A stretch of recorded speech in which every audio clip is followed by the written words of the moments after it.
Hi everyone, welcome to our course. I'm Joan. In our last unit, we talked about the symbolic meaning of rain imagery. Today we'll continue to talk about the symbol of rain imagery.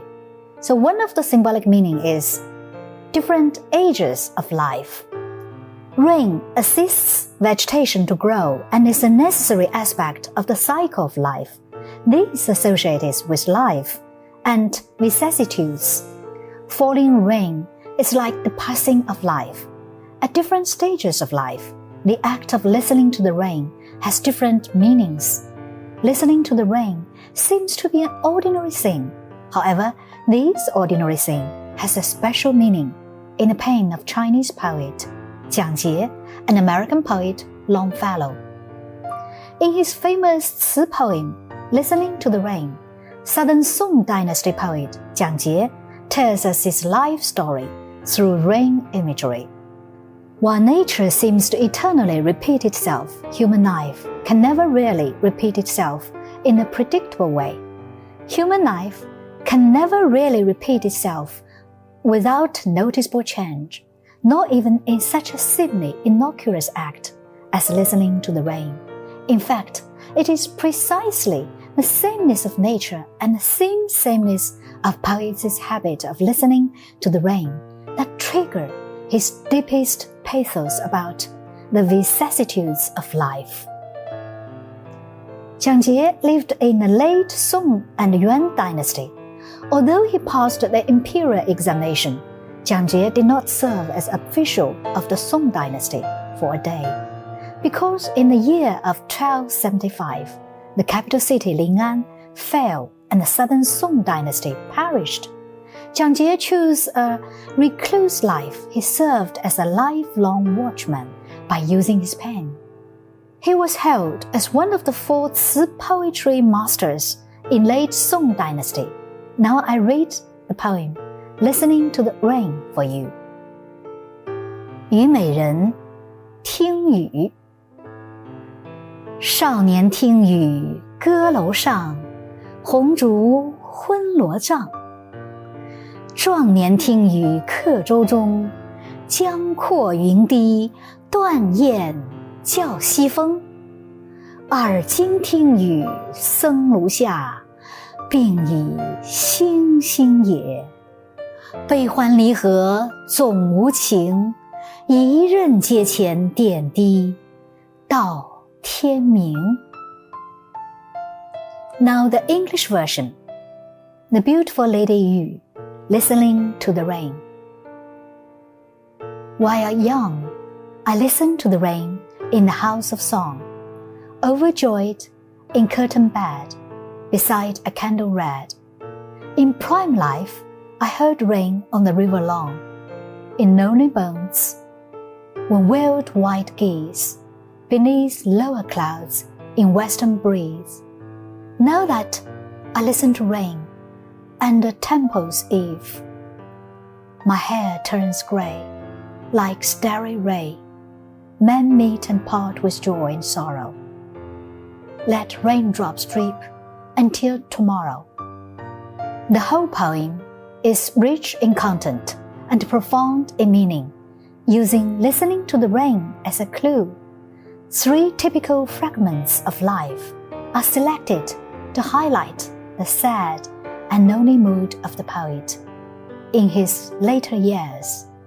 The same listening to the rain, different ages, different environments, and different encounters have very different feelings.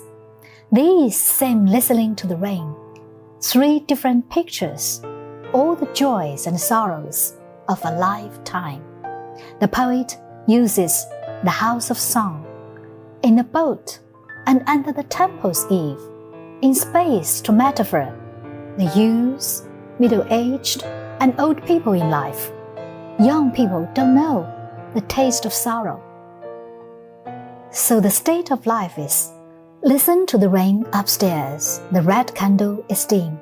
Red candle and curtained bed are all beautiful images. They not only depict the dreamlike appearance of the candle flowers swaying through the bed, when a teenager laughs, but also reflect the joyful spring breeze of the youth does not know the taste of sorrow. In the prime of life, the country is ruined and the family is lost. The poet is just like a duckweed without roots. So the state of life at this time is listen to the rain in the boat. Let the white geese be called the westering wind. The white geese are stray geese. They fly lonely on the vast world and don't know where is the return journey. Lower clouds, white geese, and west wind are all imagery of decay. They are used in conjunction with lonely birds to render the scene of autumn. In the midst of war and chaos, the poet traveled alone. All kinds of hatred and sorrows were invoked by the rain. How about the old age? Listening to the rain in old age likes listening to a long life story. However, at this time, the poet no longer wants to tell others, let alone express his emotions, just like the rain, before the first tender, dripped till dawn. As the years get older, many life principles become clear. The more you look at them, the more you fear that you have nothing to say. Just let the past go on with the wind and turn into autumn rain. The poem is not only a reminiscence of the past, but also a narrative of the rest of the life. In American literature, there's also a poem compared rain imagery as period of life. The poem Rainy Day was written by Henry Wadsworth Longfellow. To him, the rainy day is a metaphor for difficult life. His life is as cold and dreary as the rainy day. Like Jiang Jie, he also expresses in his poem a longing for the past, his youth, and perhaps the dreams that occupied his mind during that period. Longfellow was the most popular poet of his day. Born in Portland, Maine, he became a professor at Harvard and helped gain international recognition for American poetry. A bridge in Boston is named after him. His ballads were regularly taught and memorized in schools. His poems are known for their musicality, with stories often taken from mythology and legend. He was the first American to translate Dante's Divine Comedy. Longfellow's admirers include President Abraham Lincoln and fellow writers Charles Dickens and Walt Whitman. Now I read his poem, The Rainy Day, for you. The rainy day.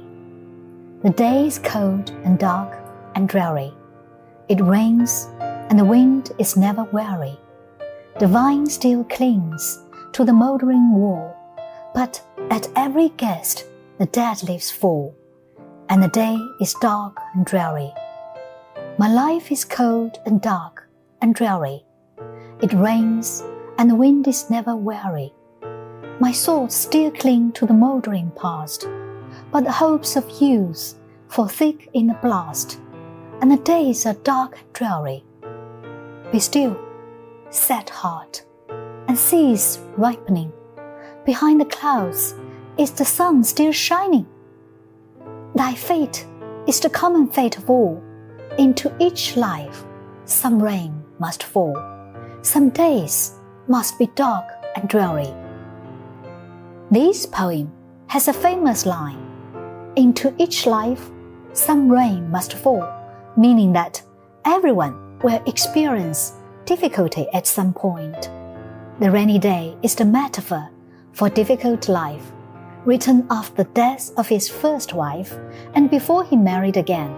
The rainy day has been interpreted as a deep personal look into Longfellow's psyche and state of mind. Longfellow delves into themes of nature, emotion, and depression, while the tone and mood are gloomy throughout much of this poem. In the final stanza, the atmosphere lightens somewhat, and the speaker asserts that the darkness is not going to last forever. In the first stanza, he depicts his emotions and the storm occurring around him as dark and dreary. The depression is inescapable. He expresses a longing for the past, his youth, and the dreams at that time. While the speaker is outwardly talking about a storm with the addition of the second stanza, it becomes likely that he's experienced something more personal. He talks about himself and his thoughts. They cling to the moldering past, and he hopes for thick in the blast of the storm, or his mental perception of his life. There is some kind of depression that is overcoming him as a cold, dark storm takes over a warm, sunny day. In the third stanza, the speaker changes up the pattern that evidently in the first two stanzas. He uses a technique known as an apostrophe to address his heart. He asks it to be still and cease repining or mourning the past. Despite what's going on around him, during this period of depression, he knows that there is still sun shining behind the clouds. It is inevitable that there are darker moments of life. They are just part of life. His heart must learn. He asserts that some days are going to be dark and dreary, so that others may be warm and rewarding. Longfellow makes use of several poetic techniques in the poem, including repetition and alliteration. There is a general repetition of words such as day and dreary and mouldering. Alliteration occurs when words are used in succession or appear close together and begin with the same sound. For example, dark and dreary in line 1 of the first stanza, and days are dark and dreary in line 5 of the second stanza. There's also presence of techniques like anaphora and epistrophe. Anaphora is a technique in which the same word or phrase is repeated at the beginning of successive sentences, while epistrophe is the opposite. The latter can be seen with the reuse of the words like dreary and weary.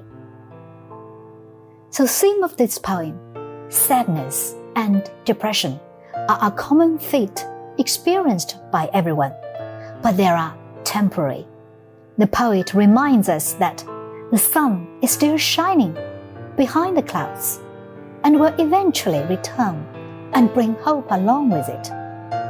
And here's the immortal line that bears the poem's main message: into each life, some rain must fall. We all face adversity at some point, but we must handle it with strength and forbearance. This newfound connection with all of humanity brings him solace. This simple but affecting poem reminds us that dark times only make the joyful ones that much sweeter. Okay, that's the end of this episode. Thanks for watching, and see you